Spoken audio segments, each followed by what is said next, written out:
hemostasis air di dalam tubuh kita. Sebenarnya seperti apa? Jadi air adalah suatu media ya untuk aktivitas biologi di dalam tubuh. Apa yang maksud dengan aktivitas biologi? Yang pertama, ketika tubuh membutuhkan nutrisi maupun oksigen, maka disitulah air berperan sebagai sarana transport terhadap nutrisi dan oksigen. Yang kedua adalah air berperan untuk mengekskresikan produk sisa atau membuang produk sisa, misalnya pada air kencing. Yang ketiga, kita mesti tahu bahwa antara sel sebenarnya sudah ada komunikasi, maka disitulah peran fasilitas air untuk membantu komunikasi antara sel. Berikutnya, fungsi daripada air adalah untuk pencernaan makanan. Jadi makanan itu kalau sudah di dalam tubuh adalah merupakan hasil lumatan daripada gigi masuk pada sistem saluran cerna. Disitulah air berperan untuk memetabolisir daripada makanan. Peran yang lain selain untuk aktivitas biologi atau media aktivitas biologi, air ini berperan digunakan untuk meregulasi suhu tubuh. Contoh klinisnya, andai kata ada seseorang yang kehilangan cairan cukup banyak atau dehidrasi, dampaknya adalah terjadi keadaan demam. Yang tidak kalah pentingnya, contohnya adalah lubrikan pada joint atau pada sendi. Ya, air berperan sebagai pelumas sendi. Contoh pada orang-orang yang sudah lanjut usia, degeneratif, akan berpengaruh terhadap sendi-sendinya. Nah, ini air memegang peranan yang cukup vital. Nah, yang terakhir adalah tentang hemostasis elektrolit. Oleh karena itu tadi, walaupun kita nanti mungkin akan membahas antara elektrolit, kemudian cairan dan asam basa, tapi saya mungkin pada part ini akan banyak berdiskusi tentang air dan elektrolit. Bagaimana komposisi cairan di dalam tubuh? Kita tahu bahwa tubuh manusia itu 42-75% adalah air. 42-75% air. Tentunya nanti ini sangat dipengaruhi oleh usia karena akan berhubungan dengan luas permukaan tubuh. Dari 42 sampai dengan 75% itu cairan lebih banyak ada di luar, 2/3 itu ada di intrasel, sedangkan sepertiganya itu ada di ekstraseluler atau di luar sel. Jadi memang lebih banyak di dalam sel, sedangkan sepertiga bagiannya ada di luar sel. Bagaimana yang ada di luar sel? Kita tahu bahwa komponen di ekstraseluler atau di luar sel itu ada interstisial dan ada plasma. 3/4-nya ada di dalam interstisial dan 1/4-nya itu ada di dalam plasma. Jadi 2/3 ada di intraseluler, 1/3 ada di ekstraseluler. Dari 1/3 di ekstraseluler, 3/4-nya ada di interstisial dan yang 1/4-nya ada di dalam plasma. Sekali lagi, ketika kita bayangkan di dalam suatu sel itu elektrolit di sekitar sel itu memegang peranan yang cukup penting. Kita tahu di dalam sel itu elektrolit yang paling dominan di intrasel adalah kalium, sedangkan di ekstrasel adalah natrium. Ketika terjadi depolarisasi, maka natrium dari luar sel akan masuk, kemudian kalium akan keluar. Nah, pada saat kalium itu ada di luar dan natrium ada di dalam, setelah itu diikuti dengan suatu proses namanya repolarisasi yang membutuhkan ATP atau energi yang digunakan untuk memompa natrium untuk keluar kembali dan kalium untuk masuk kembali. Situasi-situasi tertentu secara klinis ketika ATP atau energi ini tidak bisa didapat, contoh pada pasien-pasien yang mengalami sesak nafas sehingga oksigen itu tidak bisa masuk ke dalam tubuh, maka dampak daripada gangguan pertukaran natrium dan kalium ini bisa berdampak pada tubuh. Contohnya bisa memicu terjadinya kejang. Jadi mengapa banyak pertanyaan mengapa pasien itu hanya karena pneumonia tapi bisa terjadi kejang? salah satu yang bisa menjelaskan secara seluler ilmu tentang body fluid composition ini berperan adalah adanya elektrolit itu tadi dan air. Bagaimana? Ketika kekurangan oksigen, maka natrium yang sudah terlanjur di dalam dengan aksi potensialnya akan tetap di dalam, tidak dipompa. Akibatnya terjadi depolarisasi terus-menerus, memicu terjadinya kejang.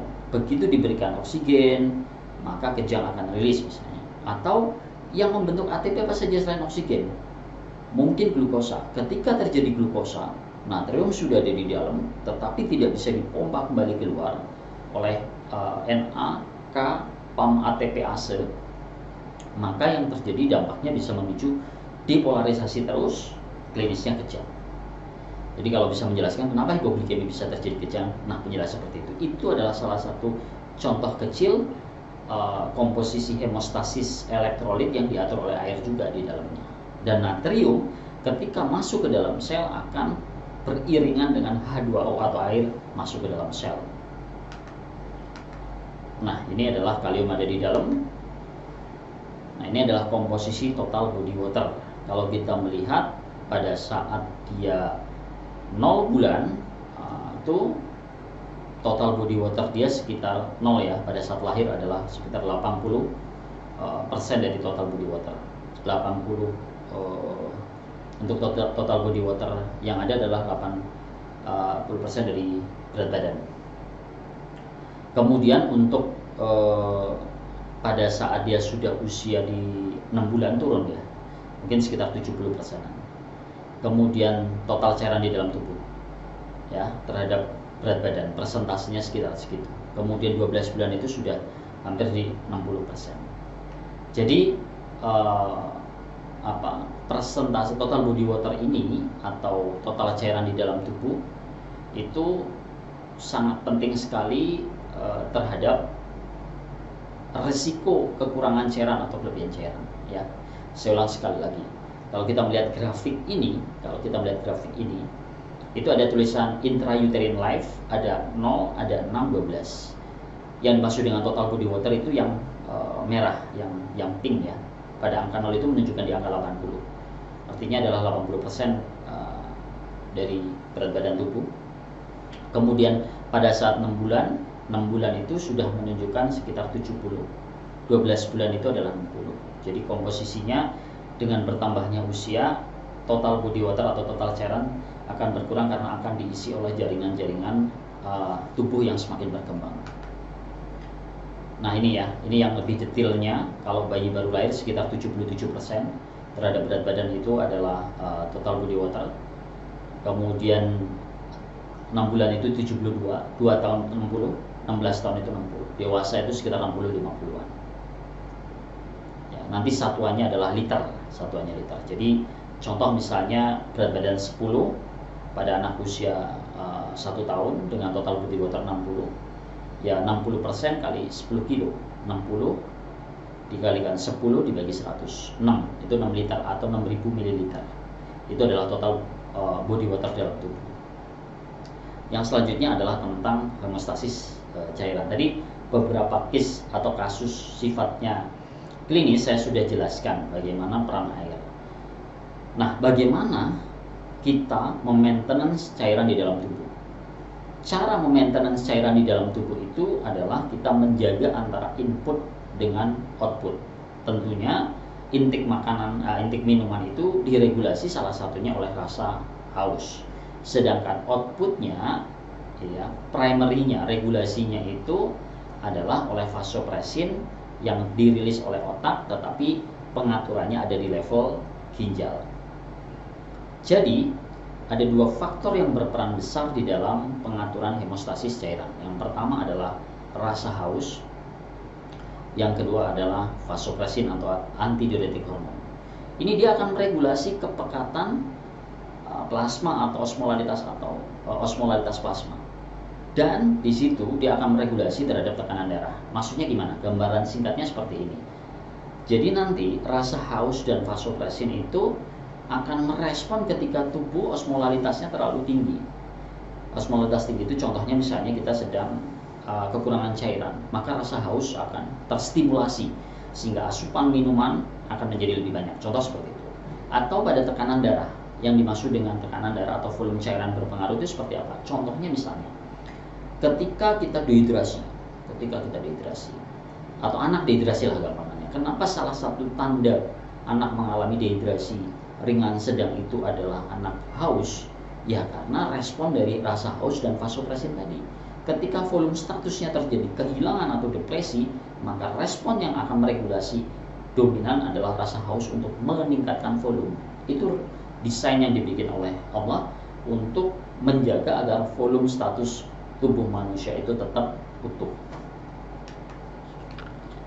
Jadi ini yang tadi saya jelaskan, bahwa ketika plasma osmolalitas itu meningkat, pekat, maka respon berikutnya dari tubuh adalah menstimulasi terjadinya atau rilis dari vasopresin, antidiuretik hormon. Jadi antidiuretik, kalau diuretik itu kan membuang lewat kencing. Kalau ada anti, apa artinya? Kalau ada anti berarti kencingnya ditahan agar tidak terlalu berlebihan, sehingga cairan di dalam tubuh tetap ada.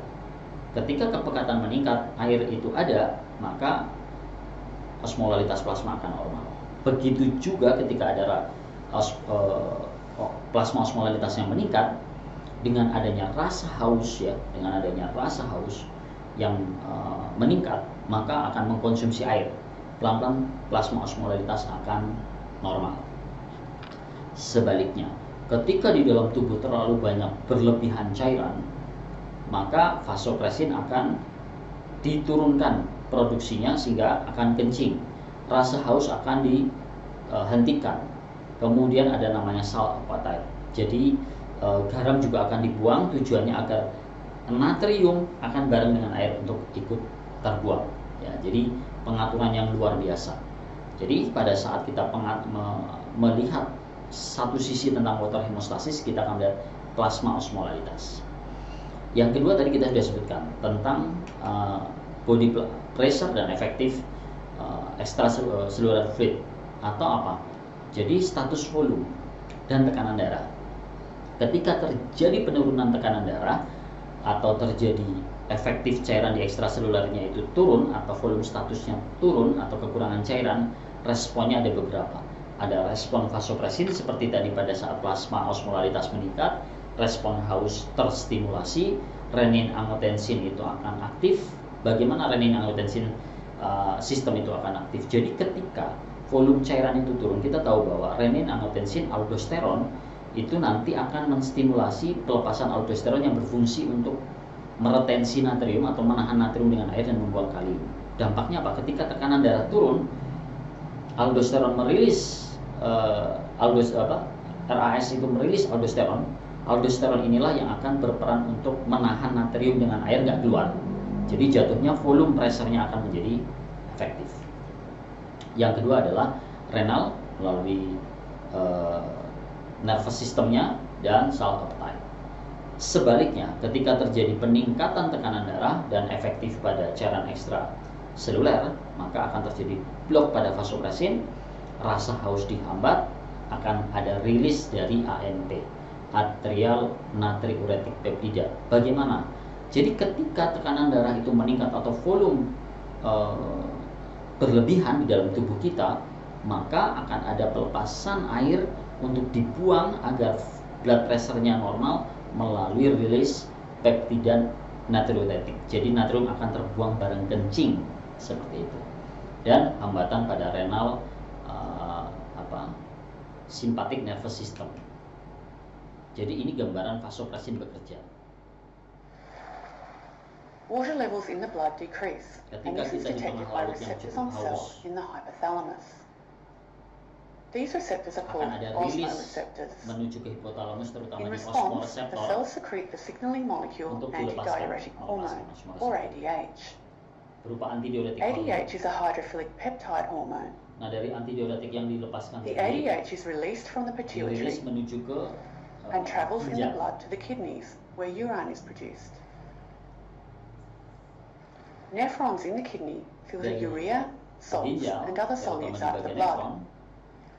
The last part of the nephron, the collecting duct, is the final place the body can reabsorb water. Ya, ADH receptors are located on cells lining the collecting duct. Ada reseptor antidiuretik. ADH binding to its receptor triggers a cascade of interactions between molecules inside the cell. This process is called signal transduction.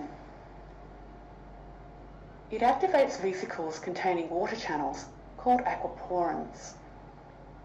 Inti utama kerja daripada These are antidiuretik inserted tersebut into the adalah plasma membrane. urin yang tadinya banyak keluar akan More direabsorpsi water kembali. can now move from the collecting duct back. Jadi terjadi reabsorpsi kembali dari urin. Intinya dia nahan untuk tidak banyak urin yang keluar. Baik. Setelah ini kita akan bahas tentang sodium homeostasis. Selanjutnya